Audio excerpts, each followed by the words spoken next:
नाथाय बेवहाय आंनि गामिनि आंनि एरियानि आरो आंनि डिस्ट्रिक्टनि जायखिया इम्पर्टेन्ट खामानिफोर जाय पार्टिया मावनानै थांखो आं बिनि सायावसो नोंथांमोनजों सावरायनो गोसो जादों। अलराइट जोङो फार्स्ट अफ अल जोंथ' BPF नि सोमोन्दै रायलायनांगोन मानो होनना बुङोब्ला BPF आ वान अफ दा मा नामगोन बयनिख्रुइ बांसिन सरकार सालायनाय जोंनि बड'लेण्डनि आङो डाइरेक्टलि बुंनोसै BPF पार्टिया मा मावदों मा मोजां मावदों जोंनि थाखाय जोंनि सुबिदानि थाखाय। नाम्बार 1 आङो डाइरेक्ट गामियाव फैनोसै मानो होनना बुङोब्ला बियो मोनसे बिराद गिदिर समयसामोन जाय समयसाखौ BPF पार्टिया जोंनि गामियाव सुफुंदों बेनो जाहैबाय दैखर। जों गामियाव दै गैयामोन जे बिसोरो जोङो दैखर होदों बियो जानो हागौ गोबां बोसोरनि सिगां आं बोसोरखौ गोसोआव गैला BPF पार्टिया जोङो दैखर होदों नाम्बार 1। नाम्बार 2 जोंनो होदों जाया बरिं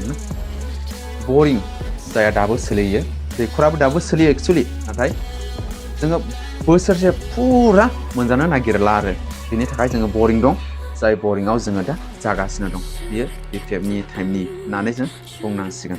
अलराइट एन्ड बयनिख्रुइ देरसिन जाया गुबुन डिस्ट्रिक्टफोरनि थाखायबो जोंनि डिस्ट्रिक्टनि थाखायबो जों साफ्रोमबो मानसिफोरनि थाखायबो नाम्बार 3 हाग्रामा ब्रिजखौ BPF सरकारा मावलांबाय जाया बिराद इम्पर्टेन्ट बिनि इम्पर्टेन्टखौ इनफाइनाइट होनना बुंनांगोन आं बिनि माबा इम्पर्टेन्टखौ फोजोबनो हाया।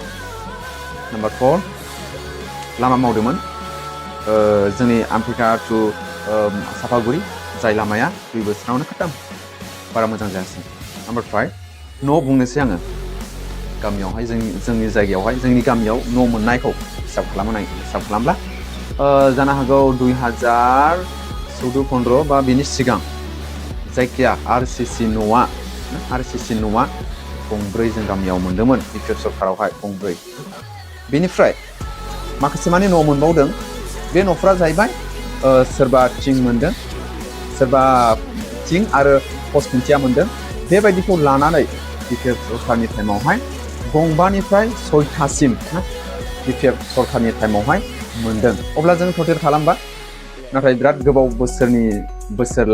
सम लाबाय बेवहायना 17 बोसोर सालायनानै जोंनि सुजुग सुबिदा बेबायदि जादों आरो ना जाया जोंनि हान्थामेला जोंनि माखासे माने कानेक्सनफ्रा मोजां जादों। बेनिफ्राय माखासे माने जानो हागौ दंबावो आं बेफोरखौ बारा बुंनो हाला।